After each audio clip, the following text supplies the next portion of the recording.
Whenever I have downtime as a business owner, that's the time I do more content creation and digital marketing. So I created a video about vision boarding. I do a lot of vision board workshops. I'm doing one this Saturday for a private group, and I put it on YouTube. I put it on Instagram, and I remember I got a call from NASA, and I thought it was a joke. I was like, Houston, do we have a budget?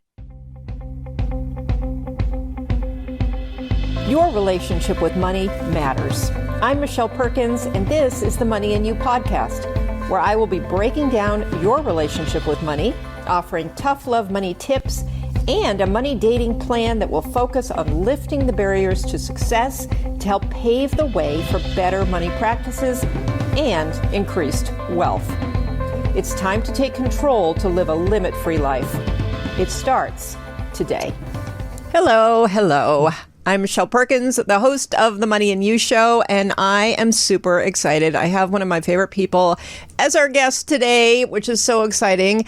So I'm going to introduce you to somebody who's been on my show way back when it was the Limit Free Life show. She came on a couple of times, and today she always has new topics. She's always learning new things. And so Deborah Deras is going to join us again today. And I can promise you a high vibe kind of show today, and you're going to learn a lot. So Deborah Deras stands as a pioneering voice for AI in small businesses. As the founder of Synergy Unlimited LLC, she brings over 25 years of expertise in offering transformative corporate training, consulting, and keynote speeches to a diverse range of businesses and associations. With a master's degree in education and bachelor's in marketing, her seamless transition to teaching AI is backed by a remarkable 16-year tenure as a professor.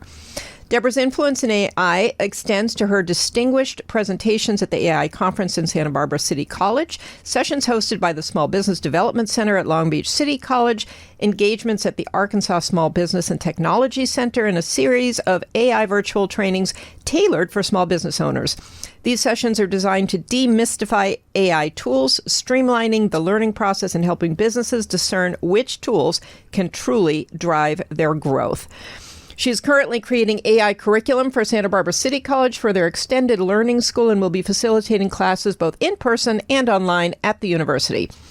Every presentation by Ms. Deras is enriched with real-world examples, insightful case studies, valuable resources, and a touch of humor.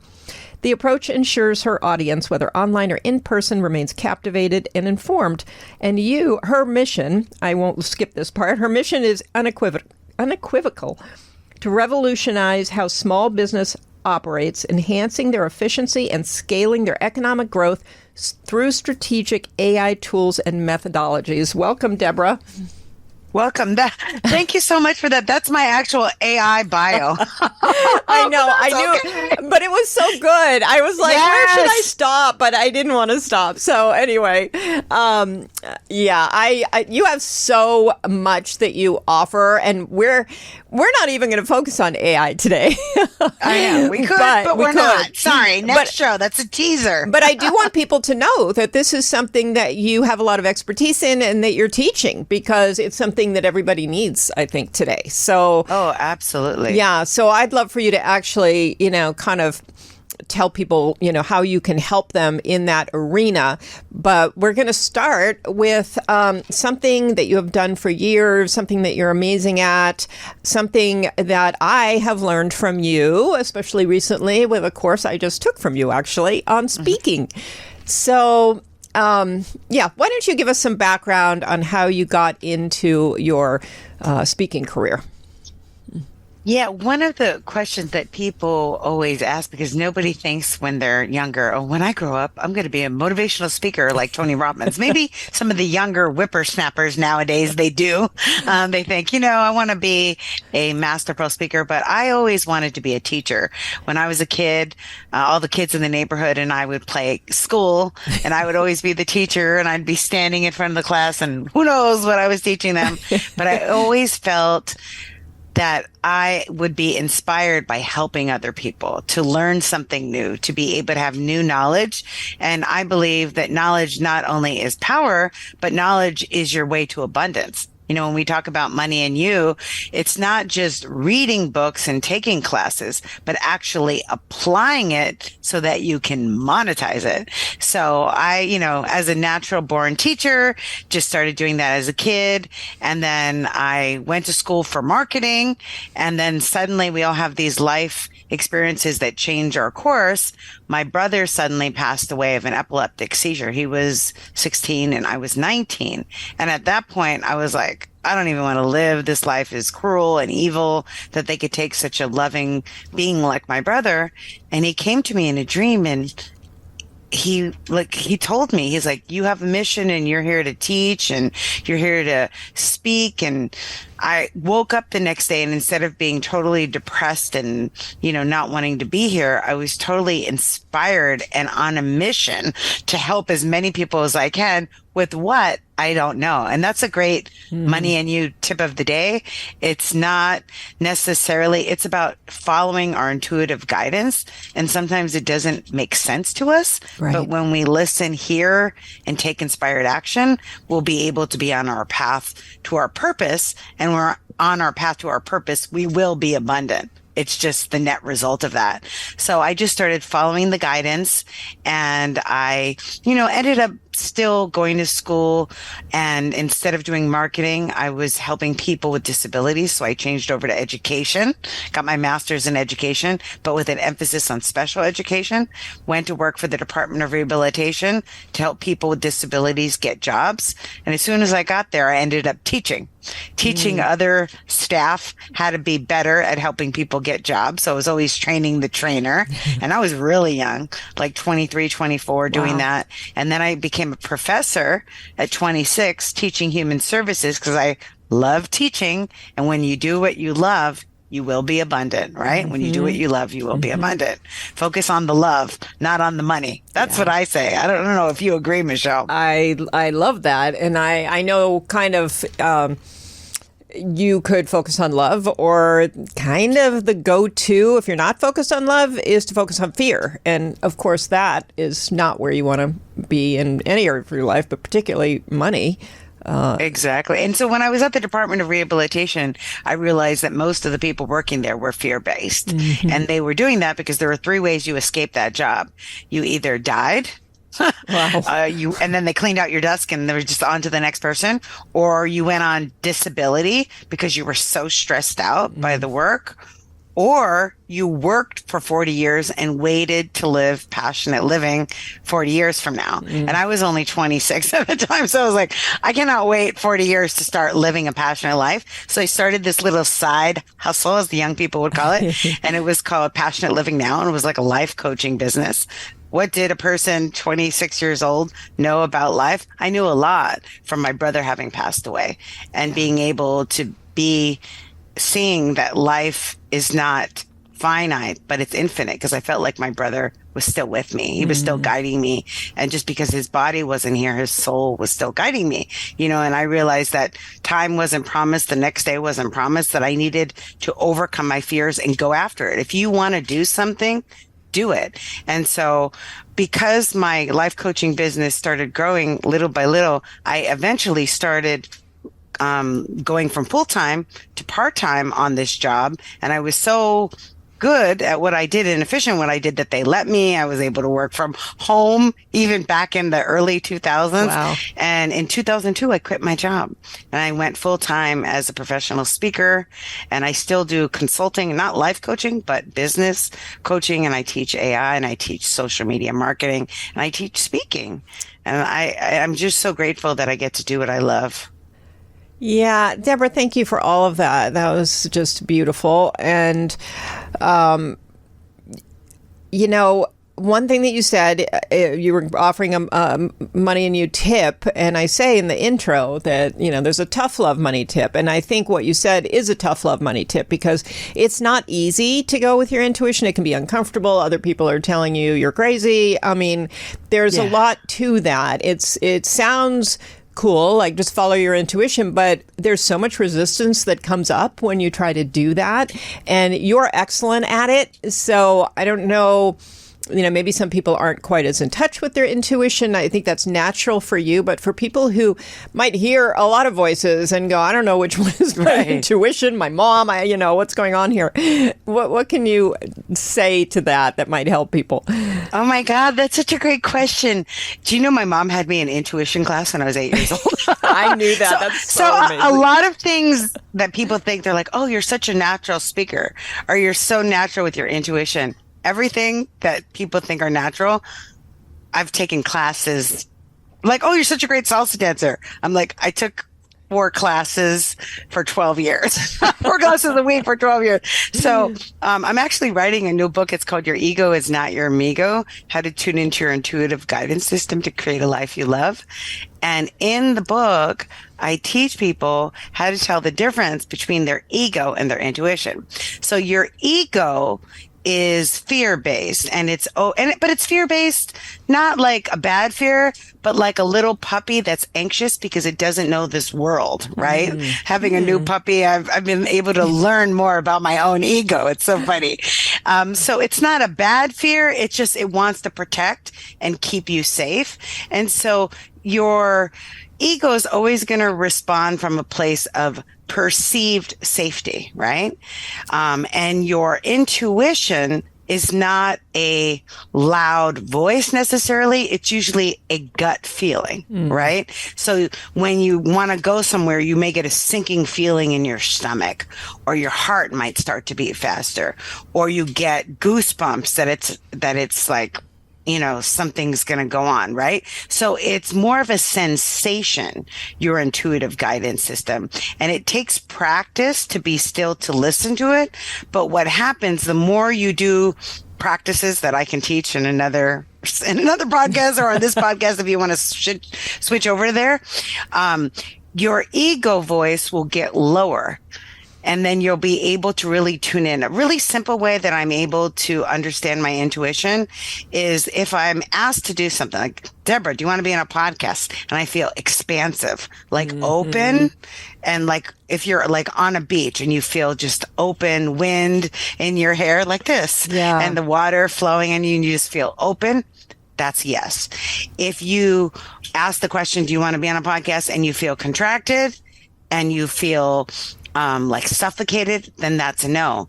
And your fear will tell you, which is different than the feeling. Your fear might say, oh, but who wants to listen to you? And what do you have to say? Then you just say, ego, you're not my amigo.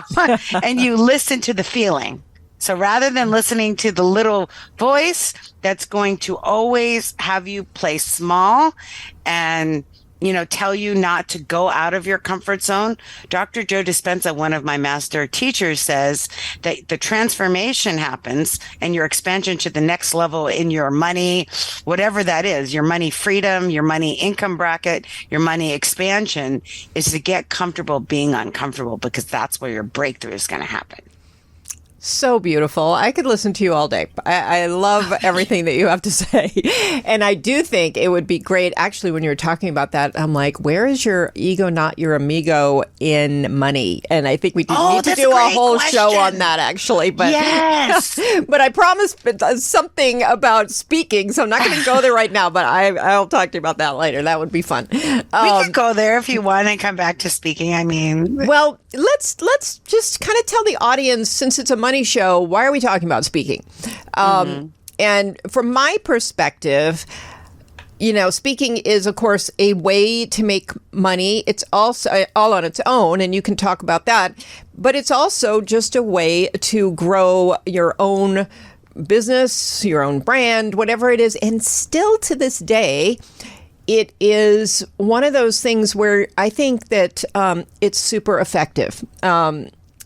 Partly, and I'd rather have, your insights into this, but I'm assuming partly because it's still hard to do.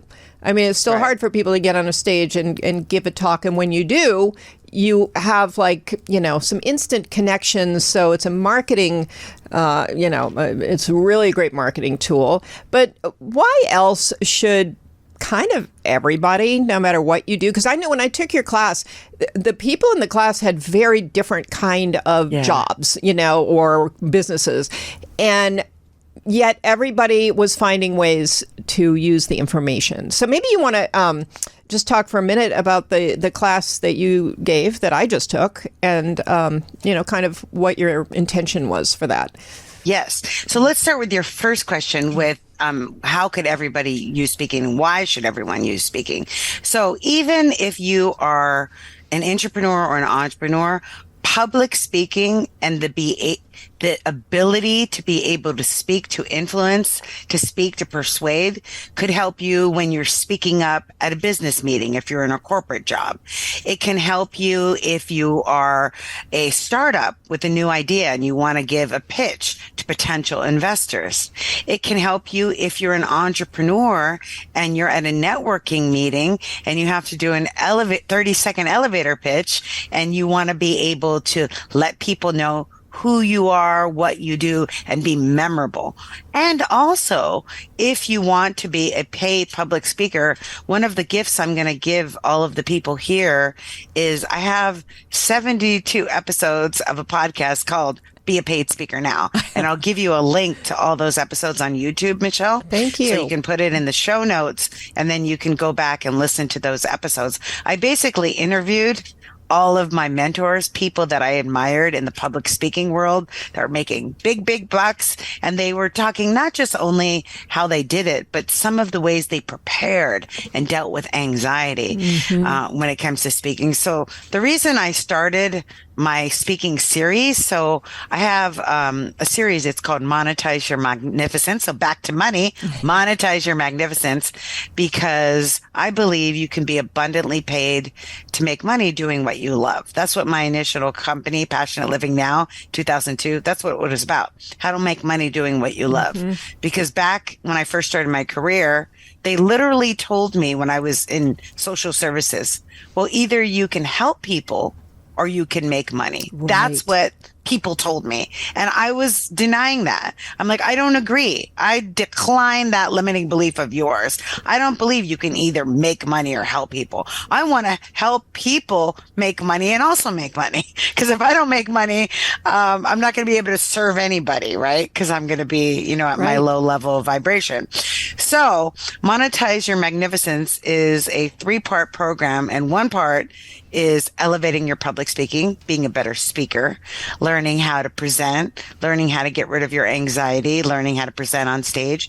I have another cohort that's on how to market your speaking, because I taught digital marketing for 12 years, how to make money. This is what I love about Money and You, how to make money without spending money. So it would hurt my soul because a lot of small businesses would spend money on ads. I would like to say waste money on ads, because they weren't getting a return on their investment, or they would waste money and hire a marketing company or a publicity company and it wasn't returning to them. So I was teaching, or I am still teaching, small businesses and solopreneurs how to use digital marketing and just natural organic marketing to make money. How I built my business was through Meetup, Facebook, email, YouTube, etc. Right? So all the ways that you can share information and really solve the pain and problem that your target market has, and do that organically in social media, make money. Then the final cohort, which I'm super excited. In fact, I have one for, even if you don't want to learn the business of speaking, I have 2 cohorts. One is on AI for public speakers, how to make AI your speaking agent. And I have another one that's starting in August, AI for solopreneurs. That's how to use AI, like what is AI and how to get it to make money for you. So everything I teach, believe it or not, is about helping people to make more money, but to make more money with ease and grace. Because when I first started my career, I thought you needed to suffer and sacrifice to make money and kill yourself. And I ended up in the hospital on burnout.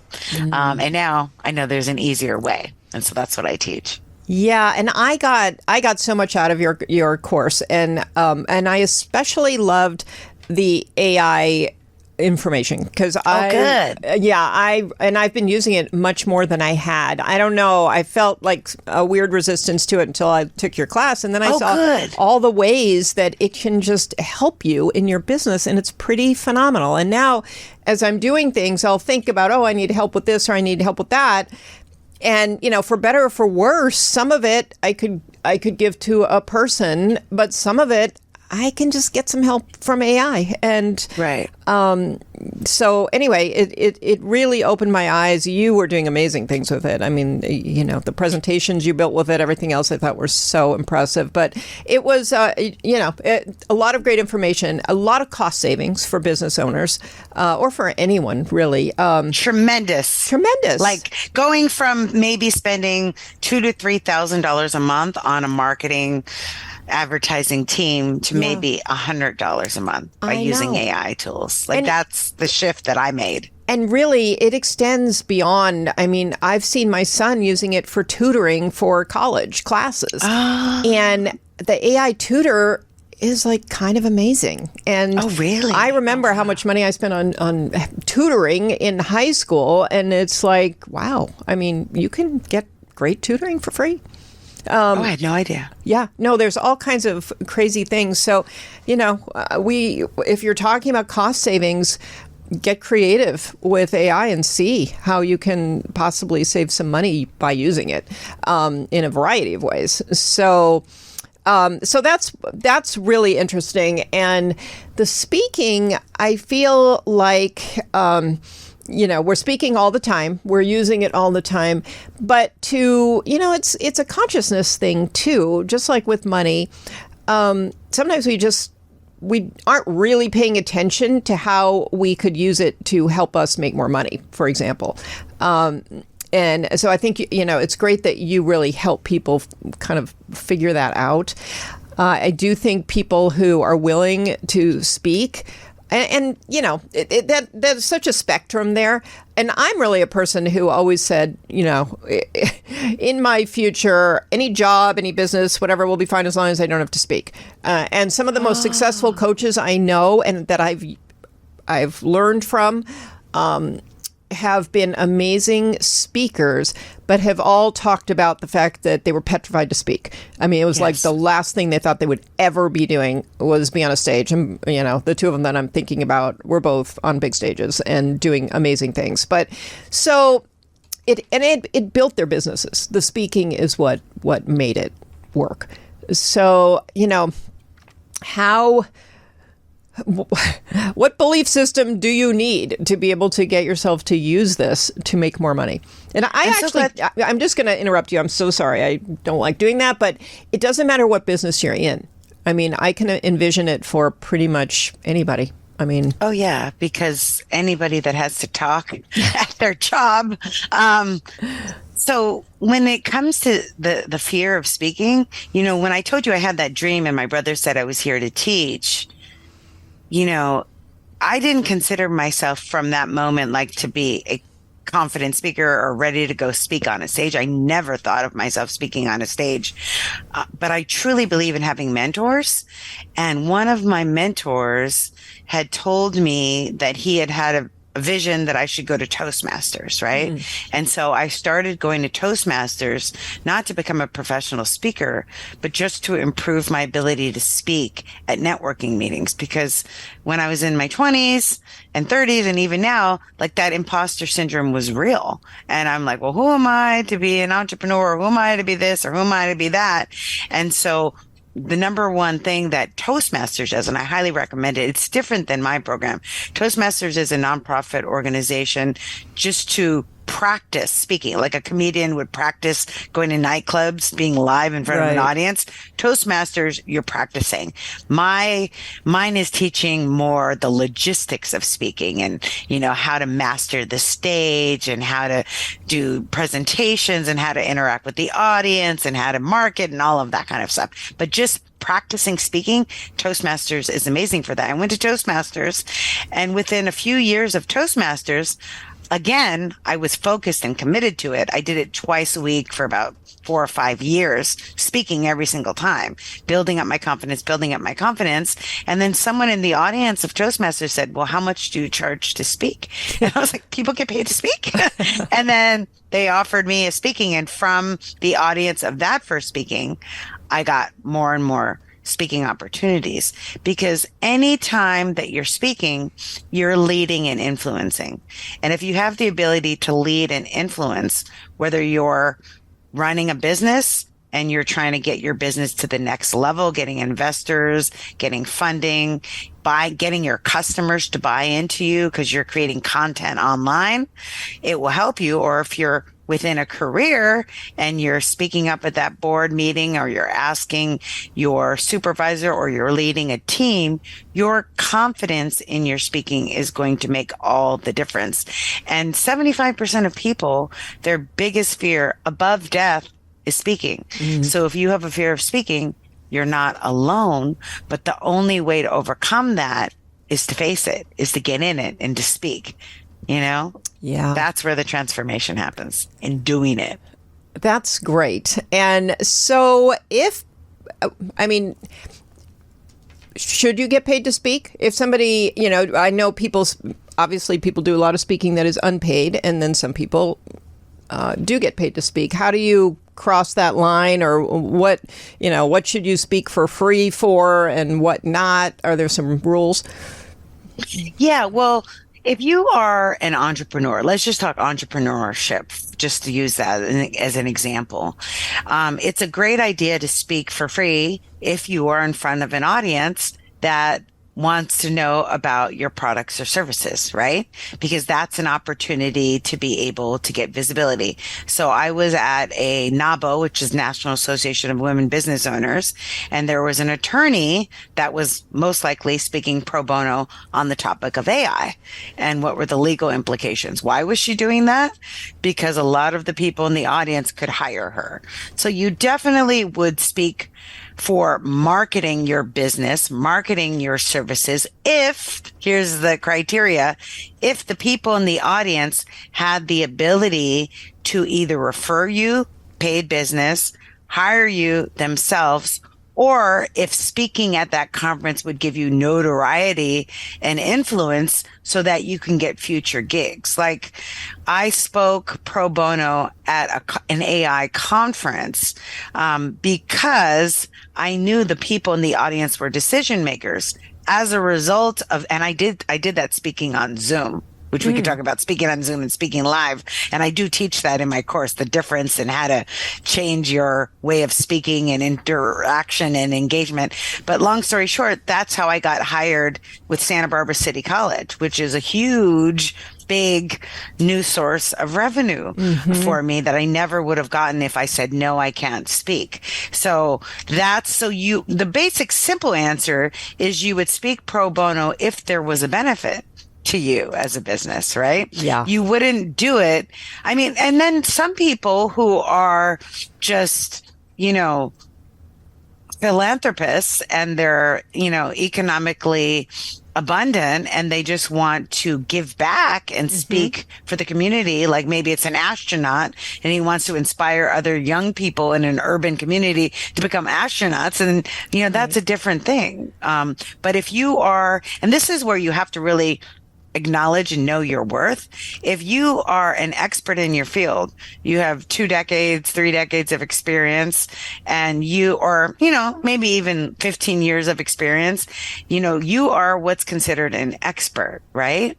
And so you have a lot of value. So you are worthy of being paid. You just need to position yourself and you need to speak at places that have the budget to pay you. And that's part of what I teach in the marketing, Monetize Your Magnificence course. So, how to market yourself to those people and get clarity on where those people are.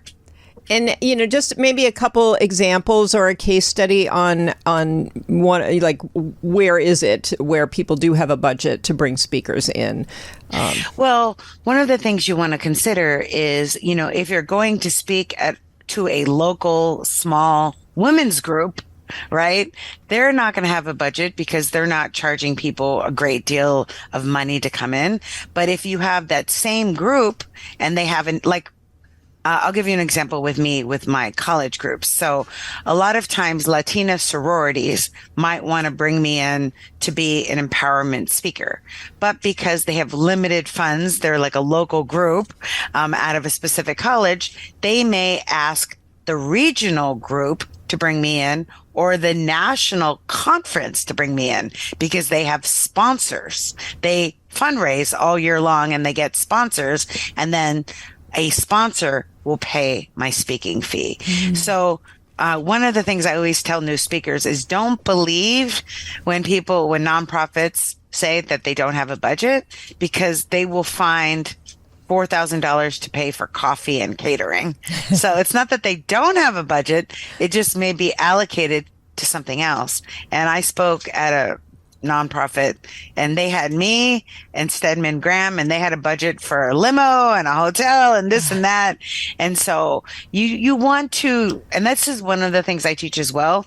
Once you understand that if you want to become a professional speaker, the business of speaking, and understand the industry, then one of the things I teach in the AI course is how to do the market research to find the places that have a budget to pay you what you're worth, and to know what are speakers worth? How much do they get paid? So you know your value. And there is a formula for that.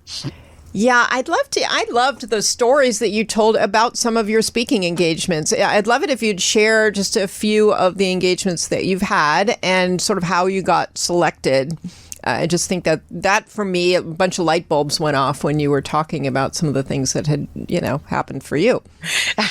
It's kind of funny because I'm just kind of laughing about not just, the strategy for marketing and AI, but a lot of it is mindset. It's like, what you think about, you bring about, right? So I remember when I first got my AARP card, I was like, okay, you're saying I'm a senior citizen. I better get some discounts on this. I'm like, well, I better make AARP my client. And then like 2 weeks later, I got an email from one of my clients saying they had recommended me for AARP. And then I did a speaking engagement for AARP. And then I said, and this happened in December, some Netflix changed their policies, and my dad, because we're in a different household, we couldn't be together on our Netflix. So I got my Netflix on my own, right? And I said, okay, well, I guess Netflix is going to be my client. Next thing you know, Netflix is my new client, because I had spoken for Viacom, and then Viacom had recommended me to Netflix. Another great story is I remember whenever I have downtime as a business owner, that's the time I do more content creation and digital marketing. So I created a video about vision boarding. I do a lot of vision board workshops. I'm doing one this Saturday for a private group. And I put it on YouTube. I put it on Instagram. And I remember I got a call from NASA, and I thought it was a joke. I was like, Houston, do we have a budget? The power of SEO. I teach about that too. Search engine optimization and how to be found through keywords. That's another monetization tool we can talk about some other time. So like Michelle says, I teach a lot because I learn a lot. I basically don't watch that much Netflix, just a little bit of Netflix, not too much. It's just enough. And the rest of the time I'm learning, right? I'm learning new videos. So I got booked at NASA. So, my AARP, my NASA, one more really cool one. This is just kind of funny. I just think that the universe has a sense of humor, because I do a lot of inner work to get my mindset aligned, to overcome my fear and my imposter syndrome. And I was speaking at a lot of churches, but they were paying very low fees, $150, $250. It wasn't really worth the gas sometimes with getting up there and back and forth, and the time and the energy. And I was like, gosh, I love it. And I'll do it for philanthropic work, but I just need a church with a budget. And I had done a video because I really believe in putting yourself out there. If you want to get paid to speak, then create videos with you speaking. That's your audition. That's your audience. And I put this video out of me speaking, and one of my clients said, oh, I want to pitch you for a franchise. Will you do franchise work? I'm like, sure. What's the name of the company? And she said, Church's Chicken. And they had a big budget, and I spoke at their franchise conference. So those are just some of my stories of like manifestation of, just speak it and then it coming to play. Yes, I do a lot of mindset work. Yes, I do marketing and AI, but part of it is just believing in yourself, Wow. This is so good because, of course, this whole show is, about your relationship with money and money mindset and some practical things. So you're really touching on how mindset comes into play everywhere. And it just putting it out there of what you want, it works the same with money. And I love. I also just want to touch on for a minute. Well, I want to talk about two things. One, and we don't have very much time. So, the pricing, what was your mindset earlier on? What is your mindset now around pricing your speaking? We'll start there. Yes. So when I first started and, my first gig I got paid for was like $250 for 45 minutes. And I was like, oh my God, I'm rich. This is awesome. And I, just assumed that would be my new hourly rate for always. And I realized, you had to do some work and effort to, get your speaking gigs. But what I realized was it's not an hourly rate. When you're a paid public speaker, it's not based on the hour because we're no longer exchanging time for money. You're paid for your expertise. You're paid for your knowledge. You're paid for your wisdom. You're paid for your experience because what you're going to say in the 45 minutes, whether it's educational, informational, inspirational, or motivational, you're going to bring so much value. And if you have a big social media following, you could also have the influence to put people in seats. So a lot of times influencers and celebrities will get brought in for speaking because they bring the audience. If the conference doesn't already have an audience that's employees or association members, if it's just a general public event. So for number one, you want to realize you're not exchanging time for money. You're not paid by the hour. You are paid by your expertise. So and the rates for speaking depends on your experience, right? Mm-hmm. So beginner speakers make from like $250 to $2,500. Middle speakers make from like $2,500 to $5,000. And then experienced speakers make $10,000 on up. Yeah. I heard Rihanna was paid like $1 million for something, Beyonce, Wow. It's not speaking, it's singing, but sky's the limit. And that's the wonderful thing about speaking. It's limitless, right? So it's limit free. Yeah. So there are no limits, but your ability, of your ability to share your knowledge. And I believe that everyone is a messenger for a very important message, and you deserve, and people deserve to hear it. Yeah. Thank you, Deborah. That's great. And I think that really speaks to, once you get rolling with this, if you choose to do it, to getting to know your worth so that you can feel comfortable enough to ask for, what you want. And to do the market research to find out the value, because things have changed. Yeah. And now that things are virtual, some people think they need to lower their fees, but that may not be the case because it's the same value. Mm-hmm. But since the pandemic, fees have changed as well. So I'm putting in a proposal right now and I'm waiting to find out what the going rate is so I do the right amount. Because if you're too low, then they think, oh, she's probably not good enough. And if you're too high, you price yourself out. So part of it is finding that sweet spot so that you get the gig. Yeah, that's fabulous. One other thing that I just want to point out, you brought up a couple of times being a Latina speaker. That is very intentional how you have kind of, defined yourself in this realm. So can you just speak for a minute on, why aren't you just a great speaker to everybody? Right. Exactly. So one of the things I teach in the program, the Monetize Your Magnificence program, is about really clarity on your niche. I tell them the niches are in the riches, right? The riches are in the niches. The niches are where you are able to focus your energy and time. So if I were to say I'm a motivational speaker, that's generic. Who is paid more, the specialist or the generalist? Always the specialist, right? And so as Latina speaker and peak performance Latina speaker, I'm able to focus on an area of professionals, Latina, Latinx professionals, right? When I went into Netflix, Viacom, NASA, that's how I got in the door. Once I get in the side door, then I can get in the front door.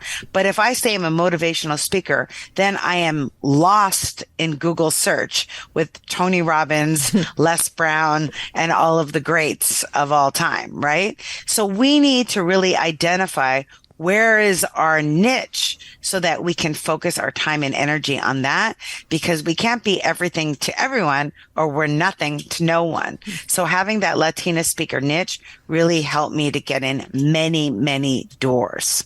Yeah, thank you. Great information. And that was a big part of the course that really was so impactful, actually, how to think about yourself that way and how to kind of narrow down who your audience is and who you are. So, yes.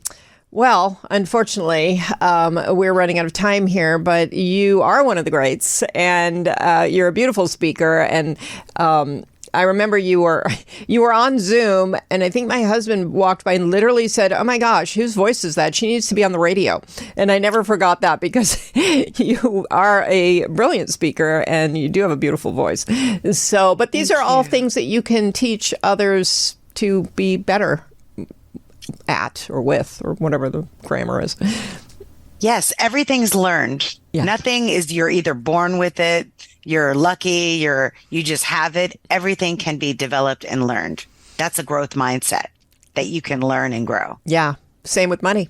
So you can learn and grow with all of it. So, and nobody's born knowing that either. So, okay, Deborah, how can people find you? How can they sign up for something with you? I will put the link to all the fabulous speaking podcasts that you've offered. Thank you so much. Yes, I'll give you that YouTube and that'll be in the show notes. So if anyone is interested, you can go to DeborahDeras.com. Just click Mastermind. You'll see all the groups that we have. Elevate your public speaking, market your public speaking, AI for public speaking.